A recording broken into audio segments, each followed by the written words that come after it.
I'll never forget the sound of paper being torn. Victoria Ashford stood there in room 847 at Mercy Heights Hospital, destroying the will of the man I had cared for 3 years, while 14 relatives laughed and applauded around me. "A nobody nurse thinks she's going to take $85 million from our family?" she screamed, throwing the torn pieces in my face. My hands were shaking. My heart was pounding so hard I could barely breathe.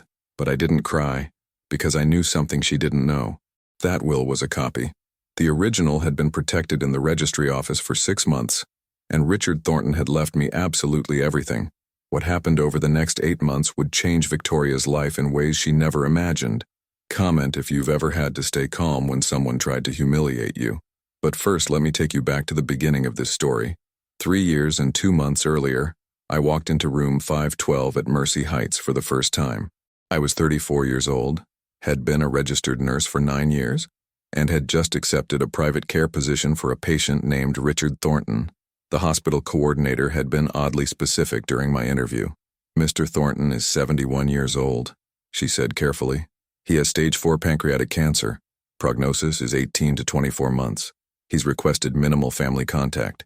He specifically asked for a nurse who wouldn't treat him like a wealthy billionaire in his final days." I remember pausing at that word. "Billionaire?" She nodded. "Richard Thornton. Thornton Industries. You've probably seen the buildings downtown with his name on them. Started with a small manufacturing plant in 1978. Built it into a $340 million empire. But here's the thing, Clara." She leaned forward. "He doesn't want to be treated like that in here. He wants to be treated like a person. Can you do that?" I looked her straight in the eye. "That's the only way I know how to treat patients." When I walked into his room that first day, Richard was sitting up in bed reading the Wall Street Journal with reading glasses perched on his nose. He looked up at me over the frames. "You must be the new nurse," he said. His voice was rough but not unkind. "The one they said wouldn't treat me differently just because I have money." I set my bag down on the chair. "I'm Clara Mitchell," I said, "and you're absolutely right. I don't treat anyone differently regardless of their bank account. I'm here to keep you comfortable, manage your pain, and make sure you're well cared for during this journey. If you want someone to tell you you're special because you're rich, you hired the wrong person." He stared at me for a long moment. Then, for the first time, he smiled. "I think we're going to get along just fine, Clara." That was how it started. For the first 6 months, my job was straightforward. I came in at 7 a.m. every single morning, checked his vitals, administered medications, helped him with physical therapy exercises, made sure he ate something even when the nausea was overwhelming. Richard was a stubborn man. He refused to lie in bed all day. He insisted on walking the hallways even when it exhausted him. He wanted to maintain his dignity, and I respected that. The daily routine became a rhythm we both relied on. I would arrive each morning and find him already awake, usually staring out the window at the sunrise. "Good morning, Mr. Thornton," I'd say. "How was your night?" He'd give me an honest assessment. Some nights were good, pain managed, sleep achieved, spirits relatively high. Other nights were battles. The pain would spike despite medication. Nausea would keep him awake. Fear would creep in during the dark hours. The kind of existential concern that comes with knowing your time is limited. I never dismissed those hard nights. Never told him to think positive or look on the bright side. Instead, I'd listen. Really listen. Then I'd adjust what I could. Medications, positioning, comfort measures, and sit with what I couldn't change. One morning in week 5, I found him particularly discouraged. "I barely slept," he admitted. "Every time I closed my eyes, I thought about everything I'll never do, places I'll never see, conversations I'll never have. It's like watching a door close slowly and you can see all the things on the other side that you're leaving behind." I pulled up a chair. "Tell me about them," I said. "The places you wanted to see." He talked for an hour, about wanting to stand beneath the Eiffel Tower, to walk through ancient temples in Kyoto, to see the northern lights in Iceland, to taste authentic pasta in a small Italian village where his grandparents had been born. "Why didn't you go?" I asked gently. "You had the money. You had the time, at least before you got sick." He was quiet for a moment. "I was always waiting for the right time," he said.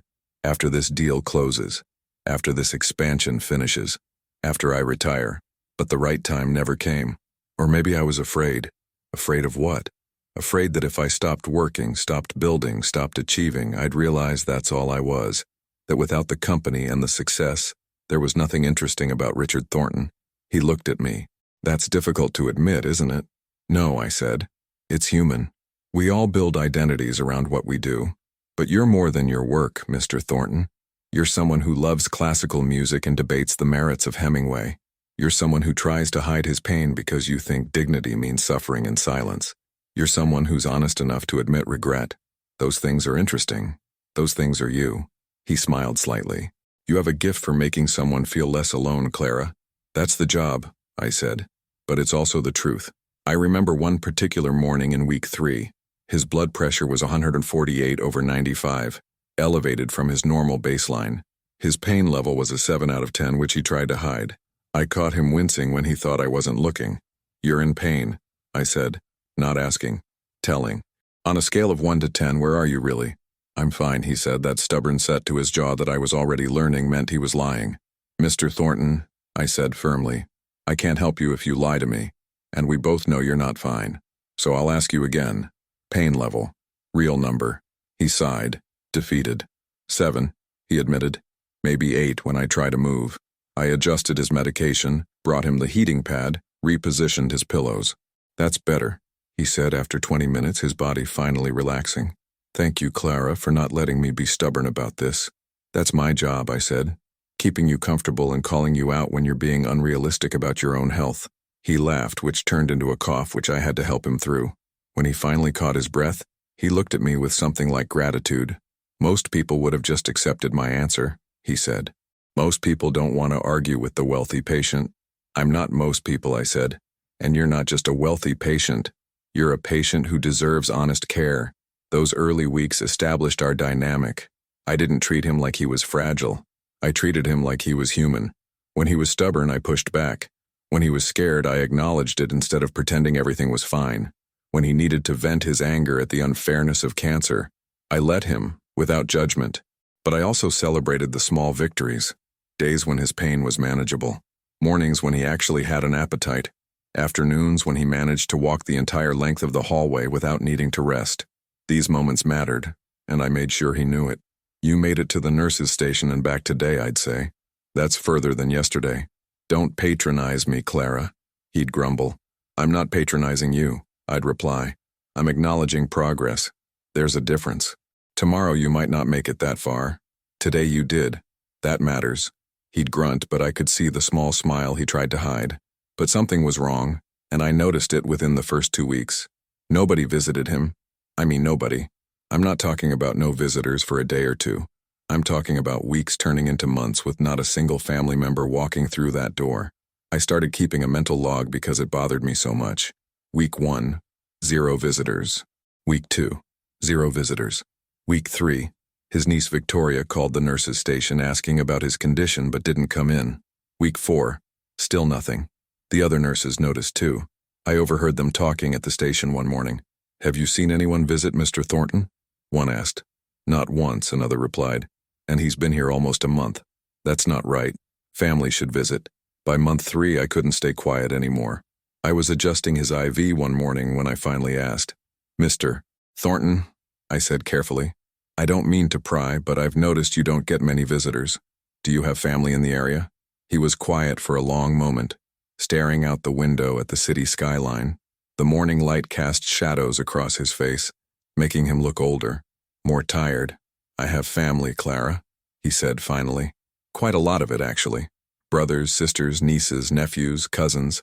Probably close to 100 people who could claim some connection to the Thornton name. 100 people, I repeated, shocked. And none of them visit? He turned to look at me, and there was something bitter in his smile. Oh, they'll visit, he said. When I'm close enough to the end that they need to make sure I remember them in the will, or right after I pass when they need to start dividing up the estate. But now, while I'm just sick and getting weaker slowly, why would they waste their time? I felt something cold settle in my stomach. Then why? I started. He cut me off gently. Because they're not here for me, he said. They're waiting for me to pass so they can fight over what I leave behind. I learned that lesson about 15 years ago when my wife passed away. Sarah. He said her name softly, with genuine grief. She had a sudden heart attack. One day she was fine. The next day she was gone. And do you know what happened at her funeral? I shook my head, already knowing I didn't want to hear this. They showed up with their lawyers, he said. Not their grief. Their lawyers.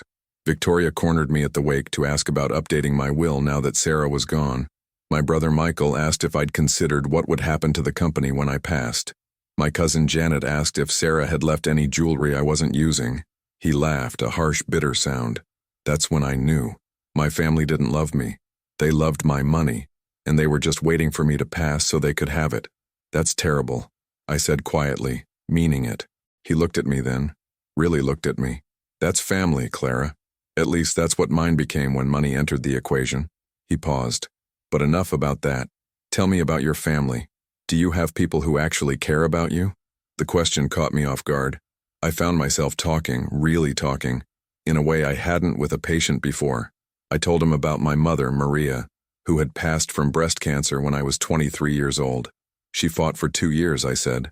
2 years of chemo and radiation and surgeries. And through all of it, her nurses were the ones who made it bearable. They saw her as a person, not just a patient. They remembered her name, asked about her garden, brought her the good coffee instead of the hospital version.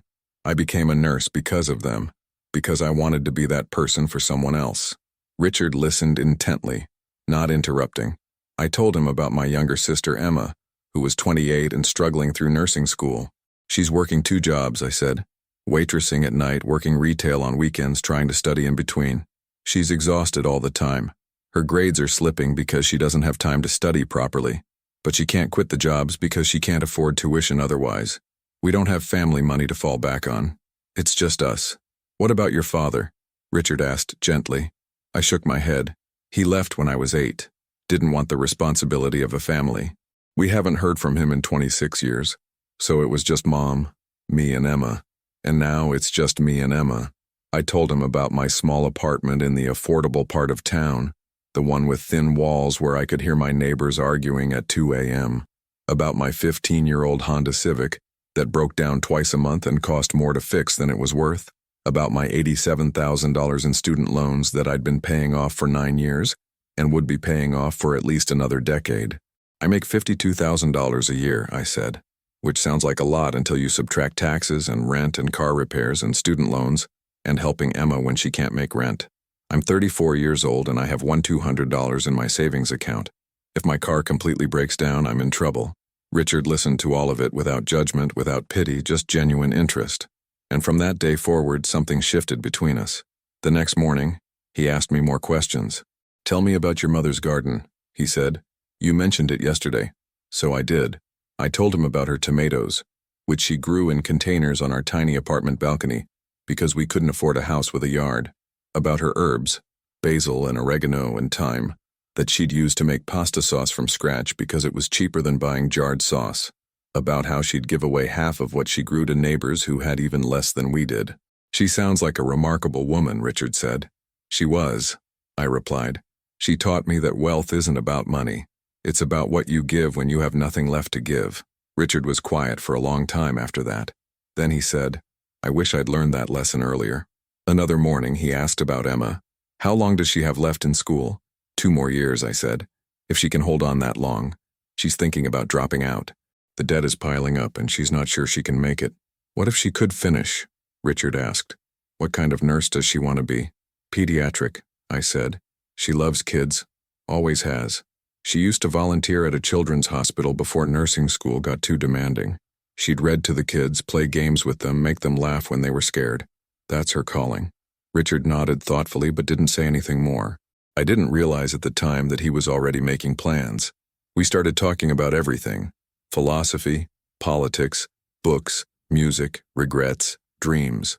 Richard told me about building his company from nothing, about starting with a $5,000 loan from his father-in-law in 1978 and turning it into Thornton Industries, about the 70-hour work weeks, the near bankruptcies, the moments when he almost gave up. The stories he told painted a picture of a man driven by both ambition and fear. Fear of failure, fear of being ordinary, fear of proving wrong all the people who doubted him when he was young and poor himself. I came from nothing, Clara, he told me one afternoon. My father was a factory worker. We lived in a 2-bedroom apartment with 5 kids. I shared a mattress on the floor with 2 brothers. We wore hand-me-downs and received government assistance. When I told people I was going to build a company, they laughed. Said I didn't have the education, the connections, the background, that word. Background, like I was somehow less worthy instead of a person. So you proved them wrong, I said. I did, he agreed. But somewhere along the way, proving them wrong became more important than anything else. More important than Sarah. More important than family. More important than being a decent human being. He looked at me. I became the kind of person I used to despise. Rich.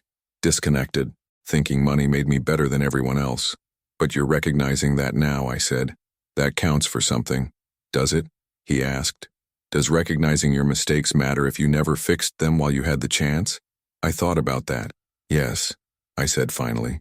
Because recognition is the first step, and you still have time to make different choices, even if those choices are just about what happens to your money after you're gone. I remember one conversation in month 5 particularly clearly. We were discussing a news article about income inequality, and Richard admitted something that surprised me. I made a lot of money, he said, more than anyone needs, and I made it by paying people as little as I could get away with legally. I justified it by saying it was just business. That's what everyone does. But now, sitting here in this condition, I think about all those people I underpaid. The single mothers working in my factories who couldn't afford childcare. The maintenance workers who had to choose between fixing their cars and paying their rent. I could have paid them more. I had the money. But I chose profit over people. And now, I have $340 million I can't take with me, and a lot of regrets about how I earned it. I didn't sugarcoat my response. That's honest, I said, and it's more than most wealthy people would admit. But you're right. You could have done better. The question is, what are you going to do about it now? He looked at me sharply. What can I do? I'm in my final days, Clara. You're still here, I said. You have resources. You have time. Even if it's not much time, you can still choose what happens to that money when you're gone. You can still make it mean something. He was quiet for a long time after that conversation, but I could see him thinking. We talked about books. Richard loved classic literature, everything from Dickens to Hemingway. I preferred contemporary fiction, psychological thrillers, anything by Gillian Flynn or Tana French. We argued about which was better. He thought modern books lacked substance. I thought classic literature was often pretentious. Neither of us convinced the other, but we enjoyed the debate. One afternoon he asked me to read to him. His eyes were tired, and the small print of his books had become difficult. I picked up his copy of Great Expectations and started reading aloud. Halfway through a chapter he interrupted me. Do you know why I love Dickens? He asked. Tell me, I said, marking the page.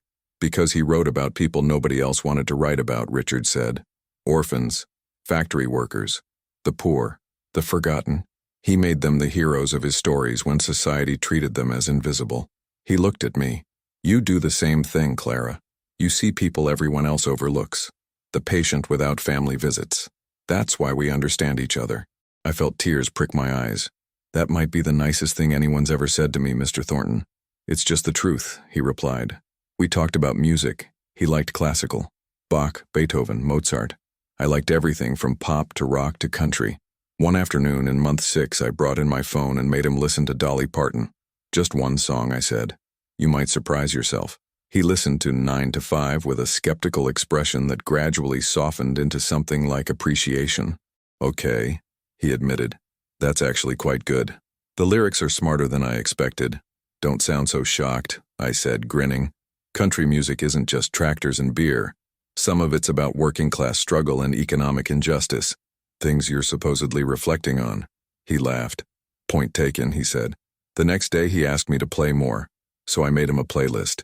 Dolly Parton, Johnny Cash, Casey Musgraves. Songs about working hard, struggling to make ends meet, finding dignity in difficult circumstances. He listened to the whole thing, and when it finished he said, These people understand something I spent my whole life missing. That worth isn't about what you have. It's about what you do with what you have. Exactly, I said. Play it again, he requested. I want to remember this. We talked about regrets. Richard had many. I wish I'd spent more time with Sarah, he said once.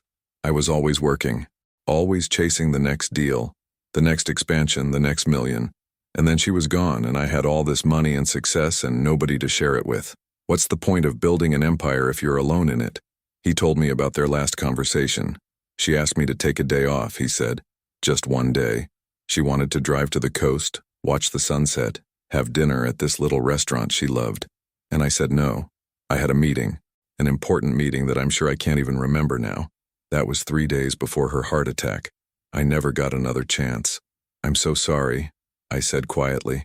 I told him my regrets too. I regret not spending more time with my mother before she passed, I admitted. I was in nursing school working part-time, always busy. I kept thinking I'd have time later, and then later ran out. I wish I'd skipped more classes, failed more tests, spent more hours just sitting with her. We're not so different, you and I, Richard observed. We both let time slip away with the people who mattered most. Maybe that's why we understand each other, I said. We talked about dreams that never happened. Richard had wanted to travel when he retired. See Paris, Tokyo, the Greek islands.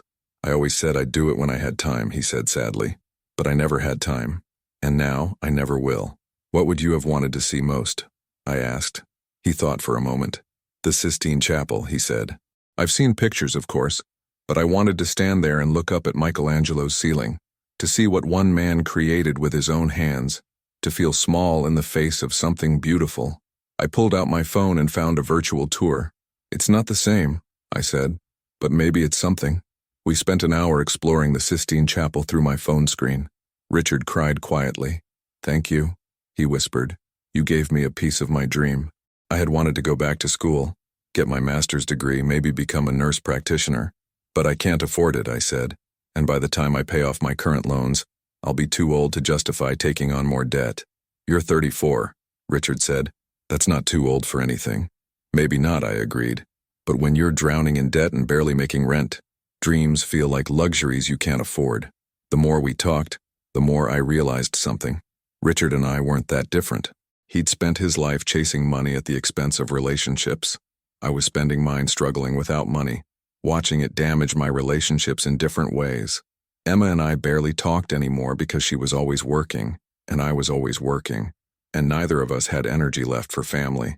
That wasn't so different from Richard's family abandoning him because all they saw was his wealth.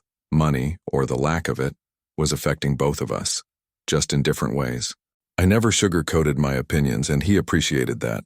When he said something I disagreed with, I told him directly. One day he mentioned that poor people should just work harder if they wanted to succeed. That's not accurate, I said firmly. I work 50 hours a week. Emma works 60. We both work hard.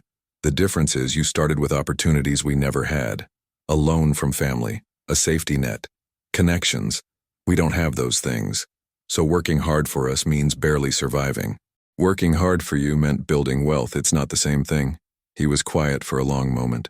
Then, you're right, he said. I apologize. That was an ignorant thing to say. When he was being stubborn about his treatment, I called him out. You need to take the anti-nausea medication before you eat, I told him one morning. Not after. I don't like how it makes me feel, he argued. It makes me drowsy. And being sick for an hour after every meal makes you feel fantastic? I shot back. Take the medication, Mr. Thornton. This isn't a negotiation. He took the medication. When he was in pain and trying to hide it, I didn't let him pretend. Your jaw is clenched, I observed one afternoon. Your shoulders are up by your ears. You're breathing shallow. Pain level. Now. Fine, he admitted. 8. That's what I thought, I said, adjusting his medication pump. Why do you do that? Why do you try to hide it?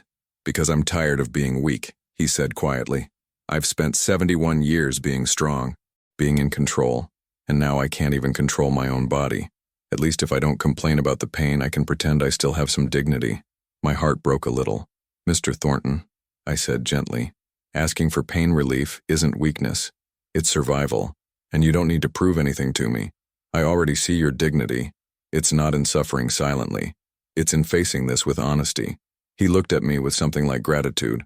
Thank you, Clara, he said, for treating me like a person instead of a saint or a victim. That's the only way I know how, I replied. And slowly, over those months, he became more than a patient. He became something like a friend, maybe even something like family. Month 9 was when things got complicated. I arrived one morning to find Richard sitting up in bed with his lawyer, a stern-looking man named Marcus Webb, who carried a leather briefcase that probably cost more than my car. Richard looked tired, but determined. Clara, he said when I walked in, I'd like you to meet Marcus. We're making some adjustments to my estate planning. Marcus, This is Clara Mitchell, the nurse I told you about. Marcus stood and shook my hand formally. Ms. Mitchell, he said, Mr. Thornton has spoken very highly of you. I felt uncomfortable immediately. I should give you privacy, I said, starting to back toward the door. No, Richard said firmly. Stay. This concerns you. I froze. What? Richard gestured to the chair beside his bed. Sit down, Clara, we need to talk. I sat, my heart suddenly pounding. Mr. Thornton, if this is about giving me some kind of bonus or something, that's not necessary. I'm just doing my job. It's not a bonus, he said quietly. It's considerably more than that. He paused, choosing his words carefully. Clara, you've been here almost every single day for 9 months. You've seen me at my worst. You've held my hand through difficult moments. You've stayed late when the pain was unbearable. You've never asked me for anything except to take my medications on time and to stop being so stubborn. He smiled slightly. You've given me something my family stopped giving me decades ago. You've given me dignity and companionship and honesty. Tears were starting to blur my vision. I was just treating you like a human being, I said. That's what you deserved. Exactly, he said. And that's why I've made a decision. Marcus has drawn up a new will. I'm leaving the majority of my estate to you. $85 million. Properties, investments, the works. I want you to have it. The room spun. I couldn't breathe. What? No. Mr. Thornton, I can't. Your family. My family hasn't been in this room once in 9 months, he said, his voice firm. Not once, Clara. Victoria called twice asking about my condition but couldn't be bothered to visit. My brother sent a card. A card. The rest of them are sitting at home waiting for the phone call telling them I've passed so they can descend on my assets like vultures. He leaned forward. You earned this. Every single dollar. By being here. By caring. That's worth more than blood ever was. I was crying now, unable to stop.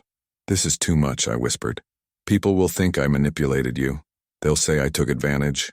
Let them say it, he said calmly. Marcus has documented everything. Your employment history, the hospital logs showing your hours, witness statements from other staff members. Everything is legal and airtight. This is my choice, Clara, and I'm making it with a clear mind and a full heart. Marcus cleared his throat. Ms. Mitchell, he said, I need to be clear. This will trigger a legal challenge. Mr. Thornton's family will contest this. You need to be prepared for that. I looked at Richard, searching his face.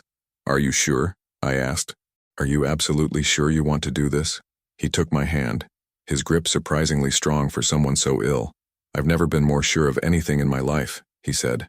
You gave me my humanity back, Clara. Let me give you your future. That's how it started. That's the moment that would change everything. Something was wrong. I could feel it. Month 11 arrived with a shift in the atmosphere around the hospital. Richard's condition was getting worse steadily. The doctors had adjusted his prognosis from 18 months to possibly 6 more months. He was weaker, sleeping more, eating less. But that wasn't what bothered me. What bothered me was the sudden interest from his family. Victoria Ashford showed up for the first time on a Tuesday afternoon. I was checking Richard's blood pressure when she walked in without knocking, dressed in a designer pantsuit that probably cost 3 months of my salary. She was 42 years old, blonde, with the kind of confidence that comes from never being told no in your entire life. Uncle Richard, she said, her voice dripping with false warmth. I'm so sorry I haven't been by sooner. Work has been absolutely insane. But I'm here now. She finally looked at me. You can leave. We need family time. I stayed exactly where I was, finishing the blood pressure reading. I'm his nurse, I said calmly. I don't leave unless Mr. Thornton asks me to. She looked at Richard expectantly. Victoria, Richard said, his voice weary. Clara stays. What do you want? Her smile faltered slightly. I don't want anything, Uncle. I just wanted to check on you.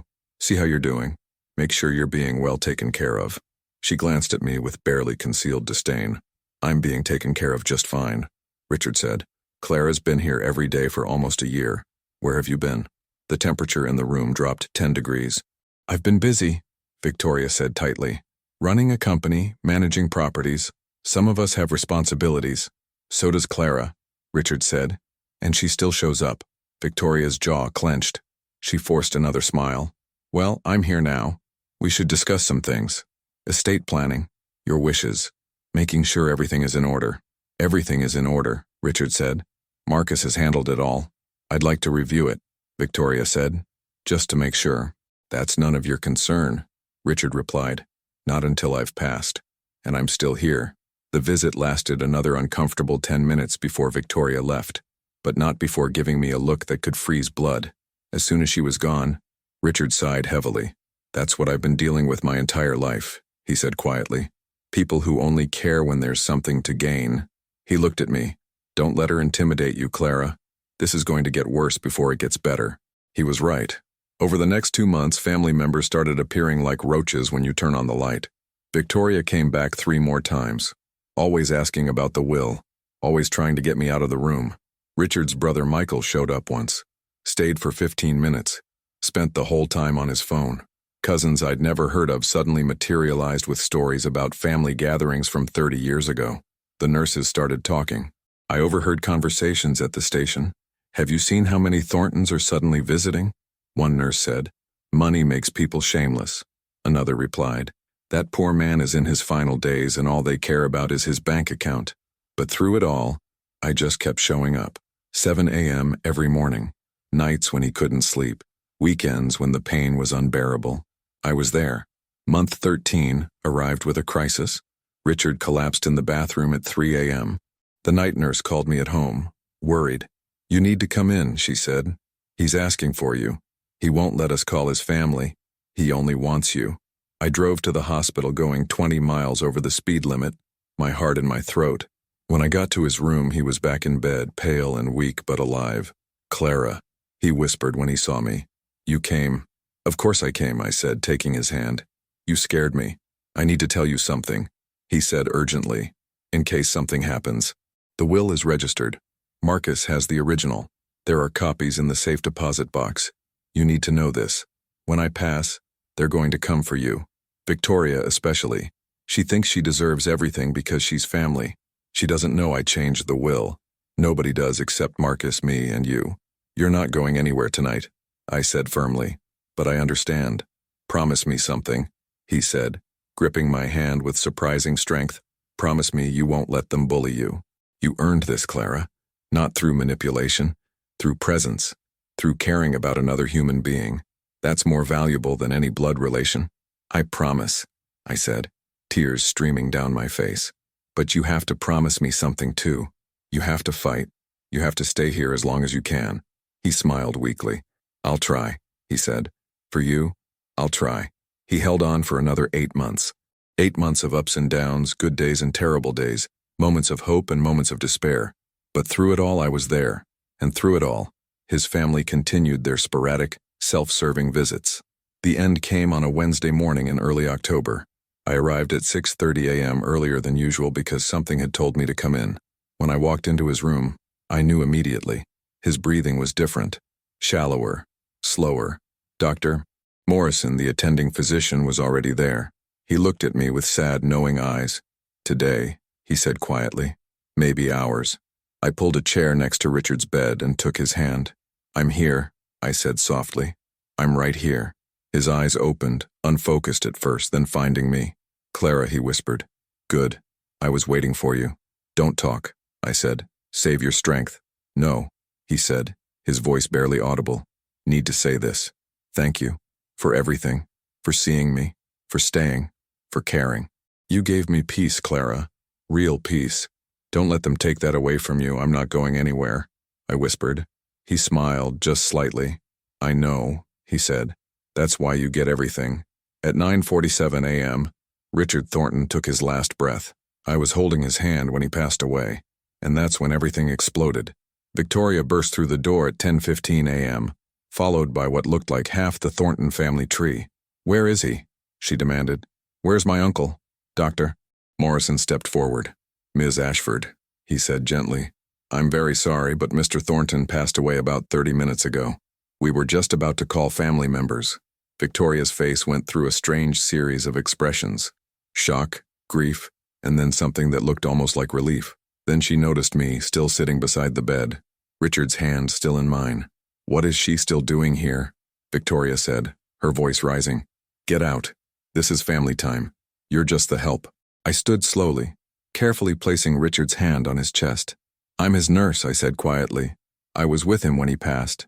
That was his choice. Well, your job is done now, Victoria snapped. You can go. She turned to the growing crowd of relatives flooding into the room. We need to start making arrangements. Someone call Marcus Webb. We need to review the will immediately. The next 3 hours were chaos. More relatives appeared. Some I'd seen during those sporadic visits, most I'd never seen before. They filled the hallways, talking in hushed, urgent voices about estates and assets and properties. Nobody cried. Nobody shared memories. They talked about money. I finished my shift documenting everything in Richard's file, packing up the personal items he'd kept in his room. A photo of his late wife, his favorite books, a blanket his mother had made him 50 years ago. I boxed it all carefully, planning to give it to Marcus for proper distribution. I was almost done when Victoria cornered me in the hallway. We need to talk, she said. There was something threatening in her voice. I don't think we have anything to discuss, I said calmly. Oh, I think we do, she said. I've been hearing things, rumors, about you spending an unusual amount of time with my uncle, about you being in his room when lawyers visited, about you possibly influencing him during a vulnerable time. She stepped closer. I want to make something very clear, Clara. Every dollar of Richard Thornton's estate belongs to his family, to his blood relatives. If you think you're getting some kind of payout for being his nurse, you're going to be very disappointed. Mr. Thornton made his wishes very clear, I said. Whatever those wishes are, they'll be honored. Her eyes narrowed. What does that mean? It means talk to Marcus Webb, I said. He'll explain everything. I walked away before she could respond, my hands shaking but my head held high. The reading of the will was scheduled for the following Monday at Marcus Webb's office downtown. I received a formal invitation via certified mail. The presence of Clara Mitchell is required at the reading of the last will and testament of Richard Thornton, it read. I stared at the letter for a long time, Richard's words echoing in my mind. They're going to come for you. I wore my best outfit to the reading, which wasn't saying much. A simple black dress I'd bought for my mother's funeral 6 years ago, modest heels, minimal jewelry. I felt completely out of place the moment I walked into Marcus's office building. The lobby alone probably cost more than my annual salary. Everything was marble and glass and expensive art. The conference room on the 15th floor was packed. I counted quickly. 23 people. Victoria sat at the head of the table like she owned the place. Her brother Douglas was beside her. Other relatives I vaguely recognized filled the remaining seats. Every single one of them stopped talking when I walked in. What is she doing here? Douglas asked Marcus. This is family only. Ms. Mitchell was specifically named in the will, Marcus said calmly. She has every right to be present. He gestured to an empty chair near the back. Please have a seat, Clara. I sat, feeling 23 pairs of eyes boring into me. The hostility in the room was suffocating. Marcus opened his briefcase, pulling out a thick legal document. Thank you all for coming, he began. I know this is a difficult time. I'll be reading Mr. Thornton's last will and testament, which was last updated and notarized 6 months ago on March 15th of this year. Mr. Thornton was of sound mind and body when these changes were made, witnessed by myself and Dr. James Morrison of Mercy Heights Hospital. Get on with it, Victoria said impatiently. Marcus began reading. The formal legal language felt endless. Paragraphs about executors and trustees and legal jargon. Then he got to the part that mattered. To my niece Victoria Ashford, Marcus read, I leave the sum of $10,000 in my collection of first edition books. May they teach you about things more valuable than money. Victoria's face went white. What? To my brother Michael Thornton, Marcus continued, I leave $10,000 in my vintage car collection. I hope you finally learn the difference between horsepower and character. You've got to be kidding me, Michael muttered. Marcus kept reading. To my various cousins, nieces, and nephews, I leave $10,000 each for my estate, with the stipulation that it be donated to charity in their names. I hope they learn something about generosity. The room erupted. This is insane, someone shouted. Where's the rest? Victoria demanded. There's $85 million unaccounted for. Marcus waited for the noise to die down. Then he looked directly at me. To Clara Mitchell, he read, my nurse and companion during the final years of my life, I leave the remainder of my estate. This includes all remaining liquid assets, properties, investments, and holdings, totaling approximately $85 million. The silence that followed was deafening. Then Victoria exploded. Absolutely not, she screamed, standing so violently her chair fell backward. This is fraud. She manipulated him. She took advantage of a vulnerable man. I will sue. I will fight this with everything I have. The will is legal and ironclad, Marcus said calmly. Mr. Thornton was thoroughly evaluated by 3 separate doctors who confirmed his mental competency. Hospital logs show that Ms. Mitchell worked regular shifts and behaved professionally at all times. There are 23 witness statements from hospital staff attesting to her character and Mr. Thornton's clarity of mind. You are welcome to challenge this in court, but I assure you, you will lose. We'll see about that, Victoria hissed. She turned to me, her face twisted with rage. You think you've won? You think you're going to walk away with my family's money? I will fight this in court. I will challenge you legally. By the time I'm done, you'll regret ever meeting Richard Thornton. She stormed out, half the relatives following her like angry drones. I sat there numb as the conference room emptied. Finally, only Marcus and I remained. Are you all right? He asked gently. I don't know, I said honestly. This doesn't feel real. It's very real, he said. And it's going to get harder before it gets easier. Victoria meant what she said. She's going to fight this. He pulled out another folder. But Richard prepared for that. He left detailed letters explaining his reasoning. Video testimony recorded with Dr. Morrison present. Financial records showing Victoria's own questionable transactions with his accounts over the years. He was thorough, Clara. He knew exactly what would happen. What do I do now? I asked. You fight, Marcus said simply. You honor his wishes, and you don't let them intimidate you into giving up what you earned.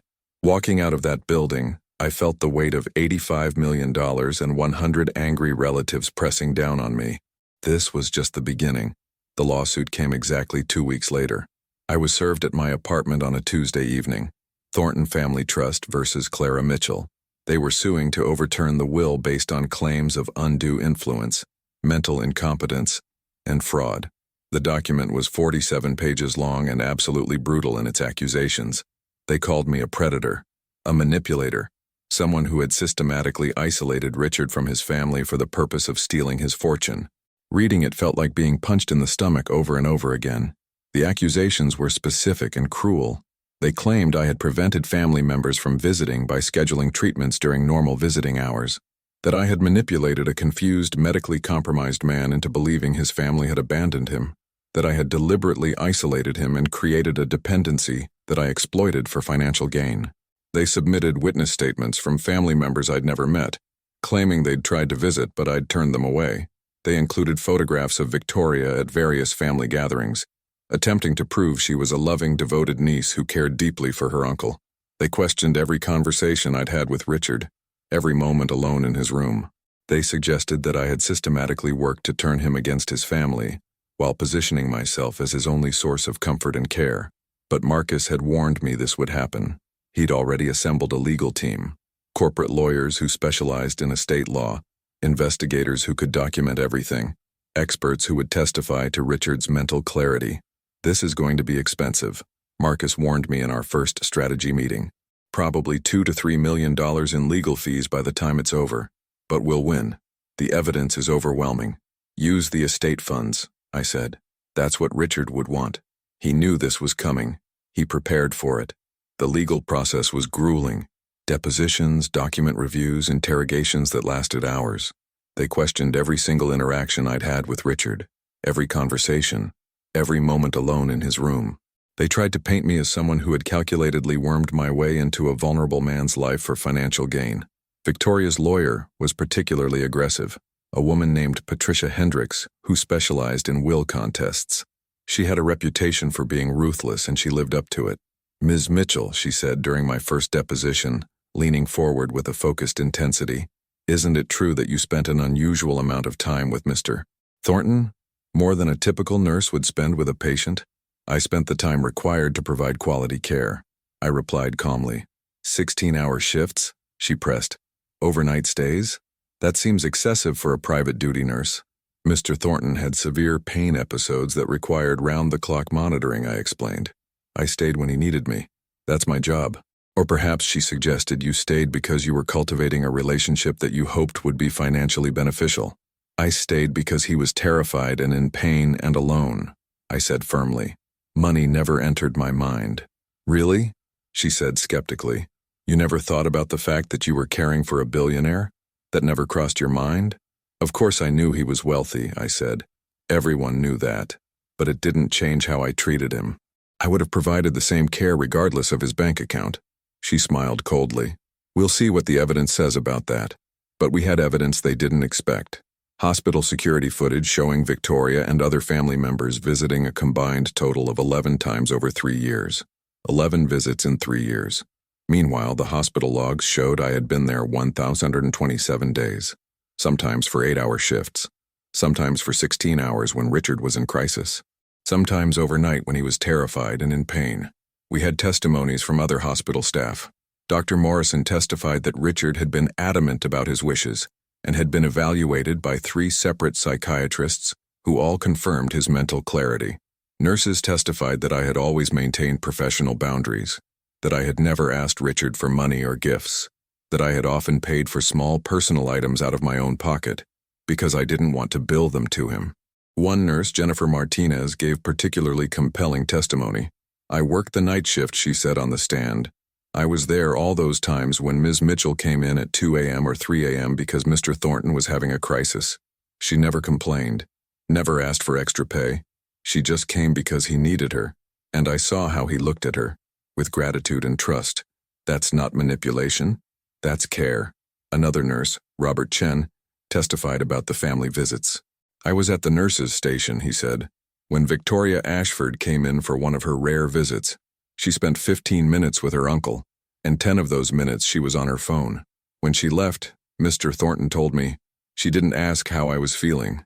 She asked how I was doing with my will. That broke my heart. We had Richard's own words. He had recorded a video testimony with Marcus present, explaining exactly why he had made his choice.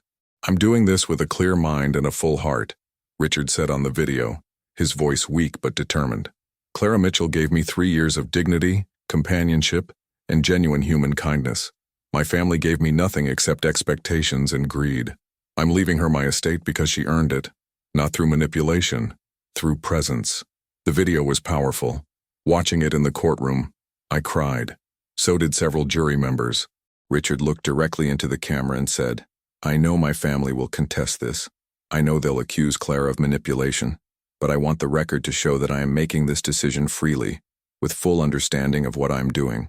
Clara never asked me for money, never suggested this arrangement. This is my choice, and I'm making it because she showed me what true kindness looks like. But the most damaging evidence came from our investigation into Victoria herself. Our forensic accountant discovered something interesting. 3 years earlier, Victoria had been given power of attorney over certain medical and financial decisions when Richard first got sick, and she had used it. $2.3 million had been transferred from Richard's accounts to pay for what was listed as specialized medical equipment and treatments. Except, those treatments never happened. The medical equipment was never purchased. The money had gone into Victoria's personal accounts, used to pay off her own debts at 3 different casinos in Atlantic City. When we presented this evidence in court, Victoria's lawyer went pale. We have documentation, our lead attorney said, holding up a thick folder. Bank statements showing transfers from Mr. Thornton's accounts to Ms. Ashford's personal accounts. Credit card statements showing payments to casinos. Records obtained through subpoena showing Ms. Ashford lost over $2 million in Atlantic City between 2016 and 2018. She held up another document. And here's the invoice she submitted to Mr. Thornton's estate for medical equipment that was never delivered, never installed, and never existed. Victoria stood up, her face red. That's not true, she shouted. Those were legitimate medical expenses. Sit down, Ms. Ashford, Judge Morrison said sternly. You'll have your chance to explain this to the authorities. She turned to Victoria's lawyer. Ms. Hendricks, do you have any explanation for these discrepancies? Ms. Hendricks shuffled through her papers, clearly blindsided. We'll need time to review these documents, Your Honor. I imagine you will, Judge Morrison said dryly. She looked at the jury. Ladies and gentlemen, we'll adjourn for the day. I need time to consider whether criminal charges should be filed in addition to this civil matter. The courtroom buzzed with shocked whispers. Victoria rushed out, her brother Douglas following, both of them avoiding eye contact with everyone. That night, Marcus called me. They're going to settle, he said. Victoria's lawyer called. They want to drop the lawsuit and avoid criminal prosecution for the financial misconduct. What did you tell them? I asked. I told them we're not interested in settling, he said. Richard wanted you to have this inheritance, and that's what's going to happen. If Victoria wants to avoid criminal charges, she can cooperate with the investigation, but we're not giving up $1 of what Richard left you." I felt a wave of relief. "Thank you," I said. "Don't thank me," Marcus replied. "Thank Richard. He knew exactly what kind of people he was dealing with, and he made sure we had all the ammunition we needed." The judge was a stern woman in her 60s named Patricia Morrison. No relation to Dr. Morrison, but equally unimpressed by the Thornton family's behavior.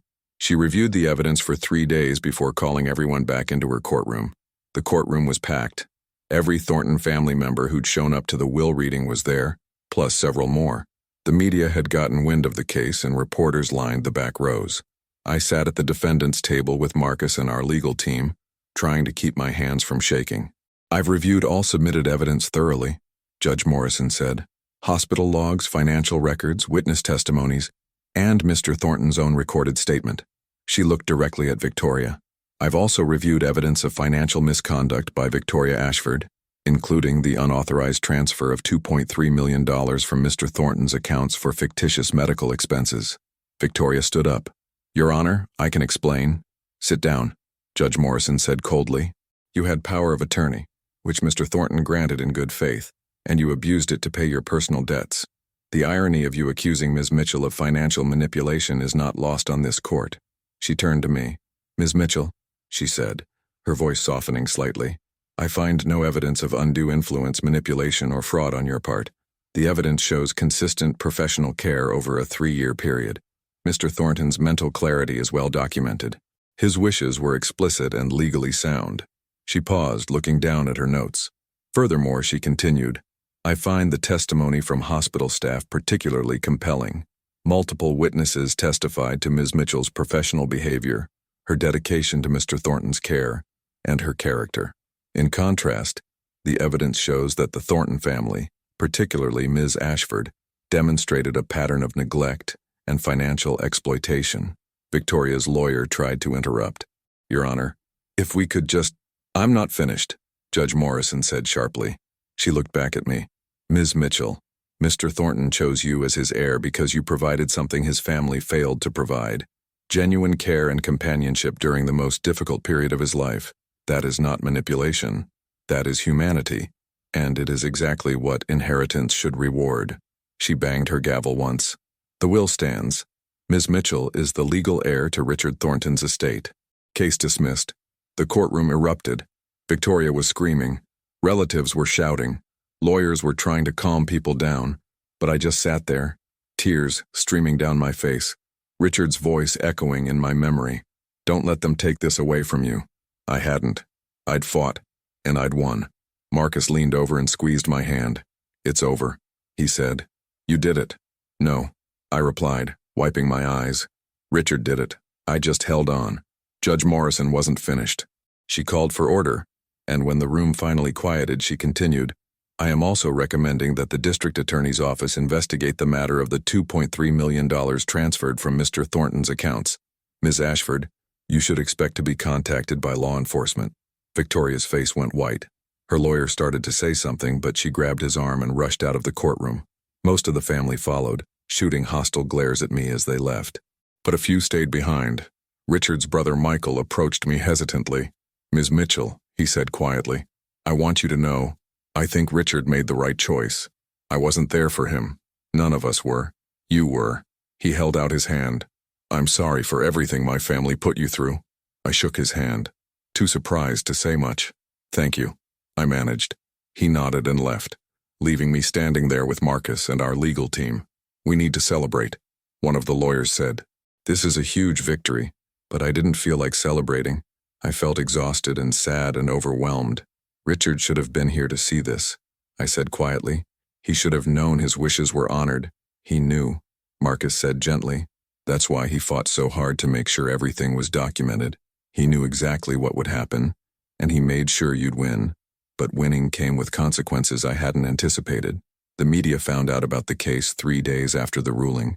It started with a local news piece. Local nurse inherits $85 million from patient, wins court battle against family. Then it went viral. National news picked it up. Social media exploded. My face was everywhere. News websites, Twitter, Facebook, Reddit, YouTube. People I'd never met were dissecting every detail of my life, making judgments about my character, debating whether I deserved Richard's money. The comments were divided.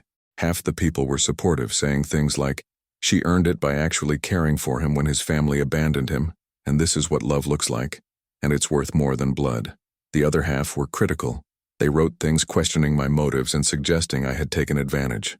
Someone found my Facebook page and shared it publicly. Strangers sent me friend requests, along with messages ranging from supportive to hostile. One message said, "You're an inspiration to everyone who's ever been undervalued. Thank you for fighting." Another said, "You took money that belonged to his family. I had to delete all my social media accounts, change my phone number, move out of my apartment because people showed up at my door. Some wanting interviews, others wanting to confront me. But the worst part was the video. Someone, we never figured out who, had been in the hospital the day Richard passed. They had filmed Victoria yelling at me in the hallway, telling me to leave. They had captured her anger, her entitlement, her complete lack of grief for her uncle, and they had posted it online. The video went viral, 3.2 million views in the first week. The comments under that video were intense. "Look at her face," someone wrote. "She doesn't care that he's gone. She only cares about the money." Another person commented, "That nurse stayed calm and dignified while this entitled person yelled at her. Who's the real problem here?" A third comment said, "This is what wealth does to people. It turns them into people who care more about money than family." News outlets picked up the video. It was played on morning shows, dissected by legal analysts, debated by talking heads who'd never met Richard, never met me, never understood the reality of what had happened. One cable news host said, "This case perfectly illustrates the problem with elder care in America. Vulnerable seniors being manipulated by caregivers who see dollar signs instead of patients." Another host countered, "Or maybe this case illustrates what happens when families abandon their elderly relatives and then act shocked when those relatives choose to leave their money to people who actually cared." The debate raged for weeks. I became a symbol for whatever point people wanted to make. Some saw me as a hero, the working-class nurse who'd been rewarded for dedication and compassion. Others saw me as a villain, someone who'd manipulated a vulnerable man. Nobody asked me what I thought. Nobody asked how I was doing. I was just a character in a story everyone else was telling. Victoria's reputation collapsed. Her social media accounts were flooded with angry messages. Her country club membership was quietly revoked. Business associates stopped returning her calls. The investigation into the embezzled $2.3 million became public knowledge, and her name was dragged through the mud. Part of me felt vindicated. She'd tried to hurt me, and instead, she'd hurt herself. But mostly I just felt sad. Sad that this was what Richard's passing had become. A media circus, a public spectacle, a cautionary tale that nobody understood. Even her own family started distancing themselves from her, because her aggressive lawsuit had cost all of them money and legal fees and had exposed the family's greed to the entire world. I heard through Marcus that several family members were considering their own lawsuits against Victoria for wasting estate funds on a frivolous case. The irony wasn't lost on me. They'd accused me of being motivated by greed, and then they'd turned on each other over money. I should have felt victorious, but instead I felt exhausted. My sister Emma called me one night 3 weeks after the verdict. "Clara," she said, her voice worried, "are you okay? I've been seeing your face everywhere. People at my school are talking about you. Some are defending you, others are saying terrible things." "I'm fine," I lied. "No, you're not," she said. "I can hear it in your voice. This is too much. Maybe you should give the money back. Walk away. Get your life back." "I can't," I said. "Richard wanted me to have this. If I give it back now, I'm saying he was wrong. I'm saying his judgment was compromised. I'm validating everything they accused me of." "But at what cost?" Emma asked. "Is it worth this? The harassment? The attention? Having your life turned into a public spectacle?" "I don't know," I admitted. "I honestly don't know. But I couldn't give up. Not after everything. Not after fighting so hard to honor Richard's wishes." 8 months after Richard's passing, I sat in Marcus's office for what I hoped would be the final meeting. "The estate is fully transferred," he said. "All accounts are now in your name. Properties have been transferred. Investments are secured. You are officially the sole heir to Richard Thornton's fortune." He slid a folder across the desk. "This is everything. Bank accounts, property deeds, investment portfolios. You're worth $85 million, Clara." What are you going to do with it? I'd been thinking about that question for months. I'd been thinking about Richard's last words. You gave me my humanity back. Let me give you your future. But I'd also been thinking about responsibility, about what it means to inherit not just money but a legacy, about what Richard would want me to do with this opportunity. I want to create something good, I said. Something that honors Richard's memory but also helps people like me. People who dedicate their lives to caring for others but struggle to make ends meet. What did you have in mind? Marcus asked. A scholarship fund, I said, for nursing students. Full tuition, books, living expenses, no strings attached. I want to help people like my sister Emma, who are working 2 jobs just to afford an education that will let them help others. Marcus smiled. Richard would have loved that, he said. How much do you want to allocate? I thought for a moment. 20 million, I said. That should cover dozens of students for years. And I want to keep working. Part-time at Mercy Heights, I'm not quitting nursing. This money doesn't change who I am. You're remarkable, Marcus said quietly. Most people who suddenly inherited this kind of money would quit immediately. Buy a mansion, travel the world. You want to keep working and give away a quarter of it? Richard didn't choose me because I wanted his money, I said. He chose me because I cared about him as a person. I'm not going to dishonor that by becoming the kind of person who only cares about wealth. He leaned back in his chair. You know, he said, I've been a lawyer for 35 years. I've handled hundreds of estates, most of them contested, and I've never seen anything like this. Usually when someone inherits unexpected wealth, they change. They become entitled, demanding. They start to believe they deserve it simply because they have it. But you're still the same person who walked into Richard's hospital room 3 years ago. I hope so, I said. That's who Richard trusted. That's who I want to stay. Over the next 6 months, I set up the Richard Thornton Memorial Scholarship Fund. The first year, we awarded full-ride scholarships to 15 nursing students. My sister Emma was one of them.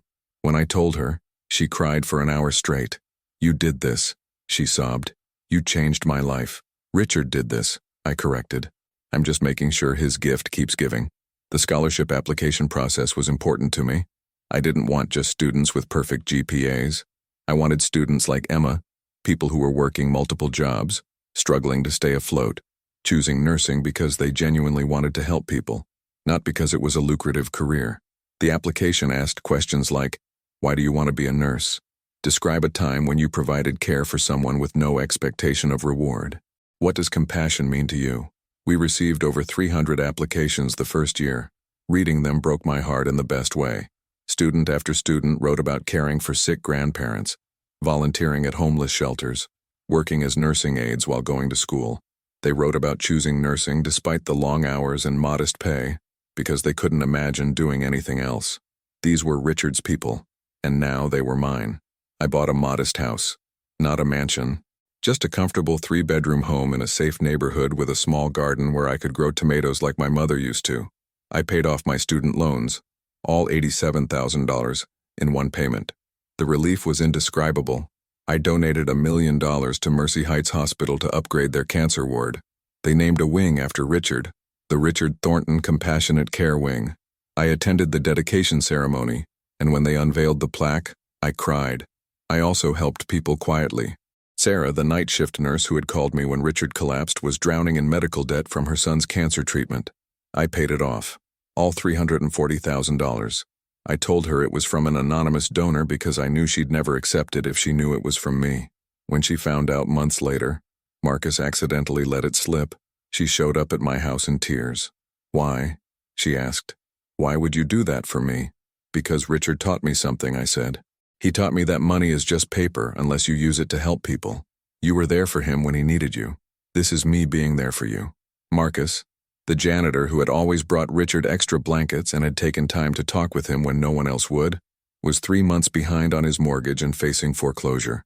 I paid off his entire mortgage, $180,000, and set up a trust fund for his daughter's college education, another $200,000. Dr. Morrison, who had testified on my behalf and had risked his professional reputation to stand up for what was right, I donated $2 million to his medical research foundation studying pancreatic cancer. He tried to refuse it. I wouldn't let him. This is what Richard would have wanted, I told him. He spent his life taking. Now his money gets to give back. And maybe your research will help someone else not go through what Richard went through. Each act of giving felt like honoring Richard. Like continuing the conversation we'd started in that hospital room. Like proving to him wherever he was that he'd chosen correctly. A year after Richard's passing, I visited his grave for the first time. I'd stayed away during the chaos of the lawsuit, during the media frenzy, during all the noise. But now, with everything finally settled, I needed to talk to him. His headstone was simple. Richard James Thornton, 1947-2019. Beloved husband, successful businessman, and someone who understood that worth isn't measured in dollars but in presence. I'd had that last line added. I sat on the grass beside his grave and started talking. I told him about the scholarship fund, about the people I'd helped, about choosing to keep working because nursing was my calling, not just my job. I told him about Victoria's fall from grace, about the legal victory, about the investigation into her fraud. I told him about the moment of doubt I'd had at month 6 of the lawsuit, the moment when I'd almost given up, almost agreed to settle for a fraction of the inheritance just to make the fighting stop. I told him about remembering his words. You earned this. By being here. By caring. And how those words had given me the strength to keep fighting. I also told him about the question that kept me up at night. Was I still seeking justice or was I seeking revenge? I sat with that question for a long time, I said to his headstone, and I realized something. Justice is about honoring what's right. Revenge is about hurting what's wrong. I chose justice. I fought for your wishes, not against your family. There's a difference. The wind picked up, rustling the leaves on the trees nearby. For a moment I could almost hear his voice. That's exactly right, Clara. That's exactly right. I left a bouquet of sunflowers on his grave. They'd been his favorite. Sarah had told me once that Richard's late wife used to bring him sunflowers every week when they were dating. They reminded him of happy times. And I drove home to my modest house, to my part-time nursing shifts, to my life that had been fundamentally changed but not fundamentally altered. 2 years after Richard's passing, I got a phone call from Dr. Morrison. Clara, he said, excitement in his voice. You need to come to the hospital. There's someone I want you to meet. I drove over during my lunch break. Dr. Morrison was waiting in the lobby with a young woman, maybe 22 years old, in nursing scrubs. Her name tag read, Jessica Torres, RN student. Clara, Dr. Morrison said with a broad smile. This is Jessica.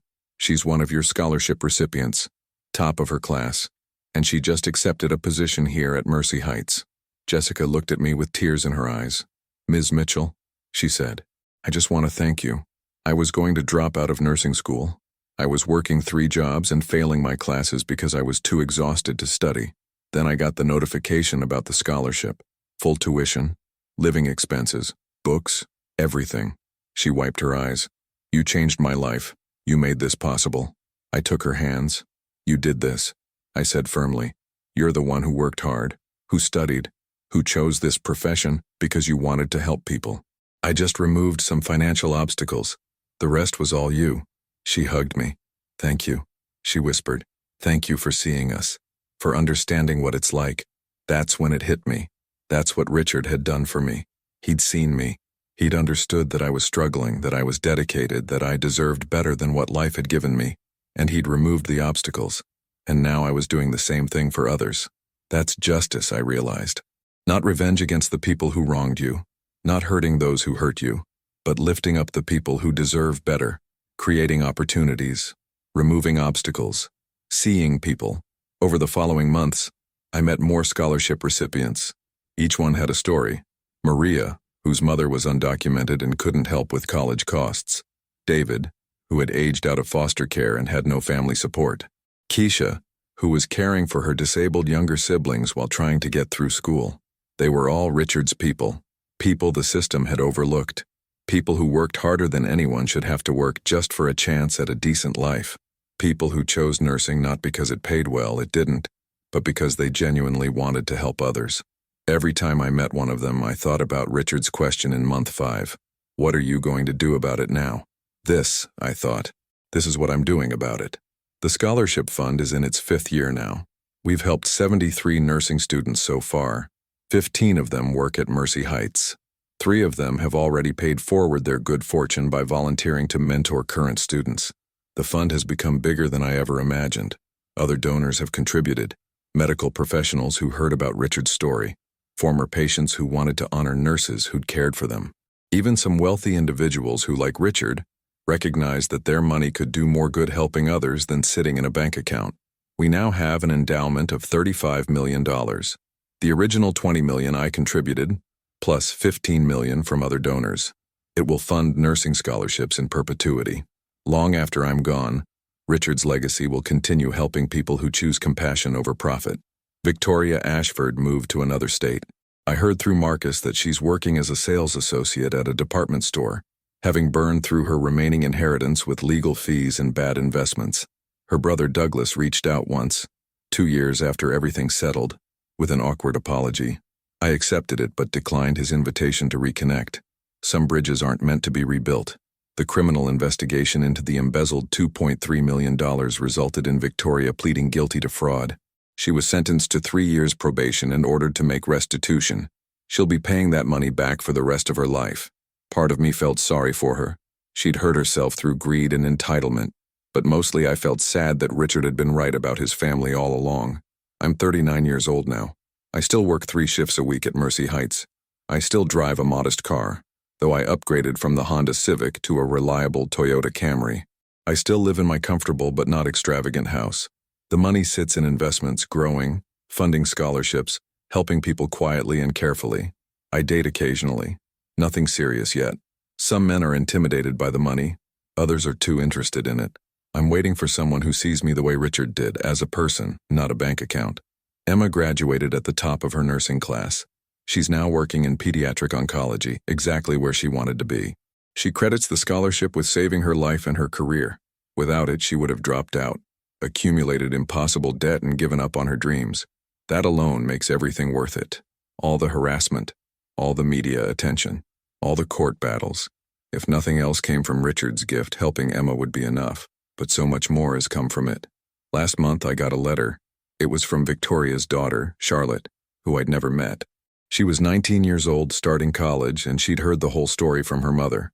The letter was 4 pages long, but the part that mattered most was this. Dear Ms. Mitchell, my mother is bitter about what happened. She thinks you stole from our family, but I've been researching everything. I found the hospital logs. I read the court transcripts. I watched the video of her yelling at you. And I want you to know something. You didn't steal anything. You earned it. My great-uncle chose you because you were there when no one else was. That's not manipulation, that's love. And I'm ashamed that my family couldn't see that. I've been thinking a lot about what it means to deserve something. My mother thinks she deserved Uncle Richard's money because she was born into the right family. But she wasn't there for him. She didn't care about him. She cared about his money. You deserved his inheritance because you cared about him as a person. You showed up. You stayed. You gave him dignity when everyone else gave him nothing. I'm starting college this fall. I'm considering nursing school. I've been inspired by your story, by what Uncle Richard saw in you, by what you've done with his gift. If your scholarship fund is still accepting applications, I'd like to apply. Not because of any family connection, but because I want to earn it the way you earned Uncle Richard's trust, through dedication and compassion.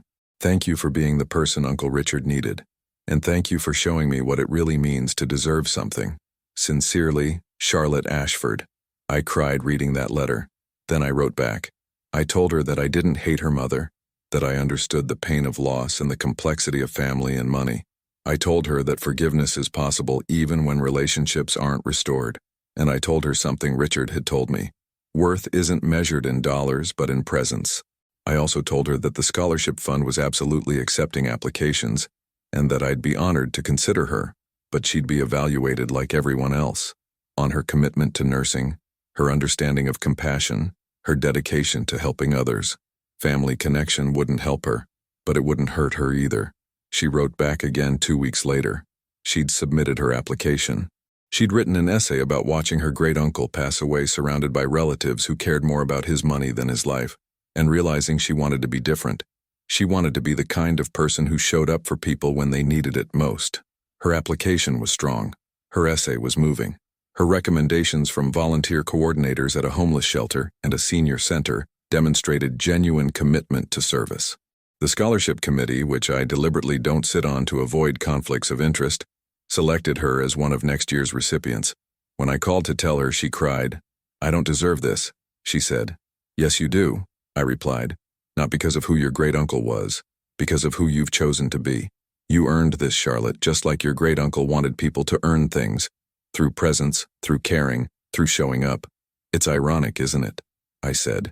Your family fought to keep you from benefiting from Richard's inheritance, and now you're benefiting from it anyway. But on your own merits, not through entitlement. Uncle Richard would have loved that, she said, laughing through tears. He would have loved the irony. She was right. He would have. I've learned something profound over these 5 years. Richard didn't just leave me money. He left me a responsibility, a choice. I could have become exactly what Victoria accused me of being. Someone who took the money and ran, who lived in luxury while forgetting where I came from.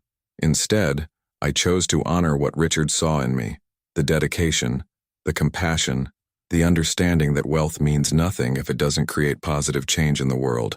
Every scholarship recipient I meet reminds me why Richard made his choice. These are people who work multiple jobs, who sacrifice sleep to study, who choose a profession dedicated to helping others even though it means financial struggle. They're the people Richard wished his family had been, people who value presence over profit, compassion over convenience. The Richard Thornton Memorial Scholarship Fund will continue long after I'm gone.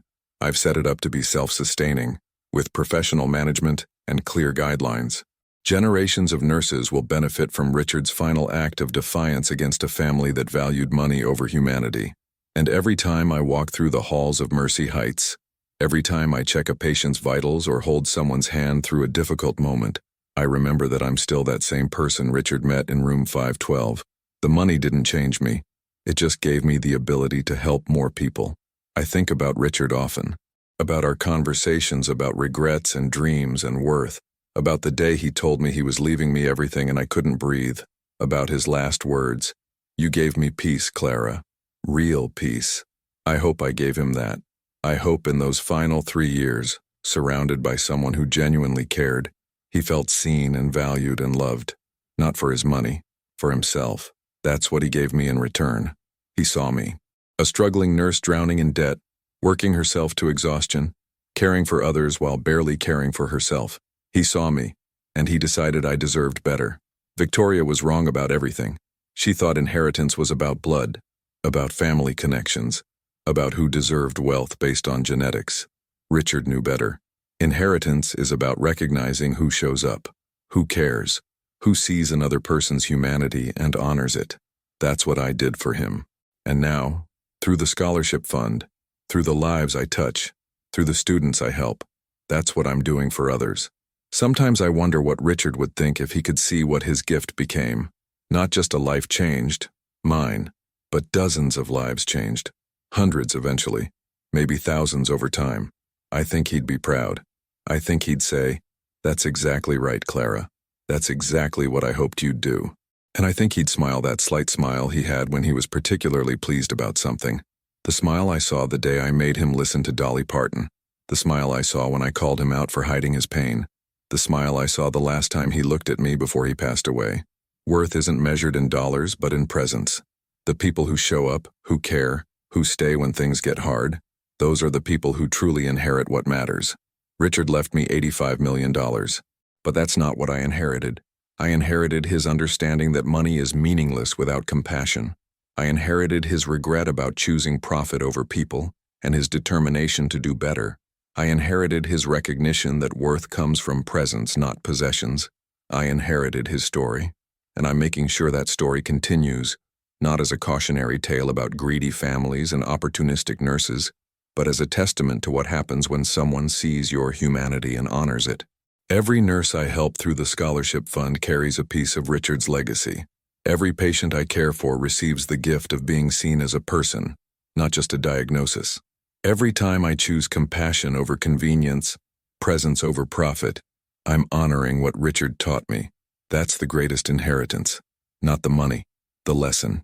If this story reminded you that justice is about lifting people up, not tearing them down, I'd love to hear your thoughts. What would you have done in my situation? Would you have fought for the inheritance or walked away to avoid the conflict? The answer matters less than the question we should all be asking. Who are we showing up for? Who are we seeing? Who are we honoring with our presence? Because in the end, that's what inheritance really means. Not what we leave behind in bank accounts, but what we leave behind in the lives we touch, the people we help, the compassion we show. Richard Thornton was a complicated man. He made mistakes. He chose money over people for most of his life. But in the end, he chose differently. He chose presence. He chose compassion. He chose to leave his wealth to someone who'd shown him what those things meant. I'm spending the rest of my life making sure that choice continues to matter, that it continues to change lives, that it continues to prove that worth isn't measured in dollars, but in presence. That's justice. That's inheritance. That's what Richard taught me, and that's what I hope you'll remember from this story. The greatest gift you can give someone isn't money. It's seeing them, really seeing them, honoring their humanity, showing up when no one else does. That's what I gave Richard. That's what he gave me in return. And that's what I'm giving to everyone the scholarship fund helps. Worth isn't measured in dollars, but in presence. The people who show up, who care, who stay when things get hard, those are the people who truly inherit what matters. Remember that. Live that. Be that person for someone. Because you never know. You might be giving someone exactly what they need most. Not money, not pity, just presence, just caring, just showing up. That's what changes lives. That's what changed mine. And that's what will change the world, one person at a time. Thank you for reading this story. Thank you for understanding what Richard understood. And thank you for being someone who shows up. The world needs more of us. This story is dedicated to every nurse, caregiver, and healthcare worker who shows up for people when no one else does. Your presence matters more than you know. You are seen. You are valued. You are making a difference. And to everyone struggling to make ends meet while trying to help others, you deserve better. Keep showing up. Keep caring. Your compassion is worth more than any fortune. Worth isn't measured in dollars but in presence.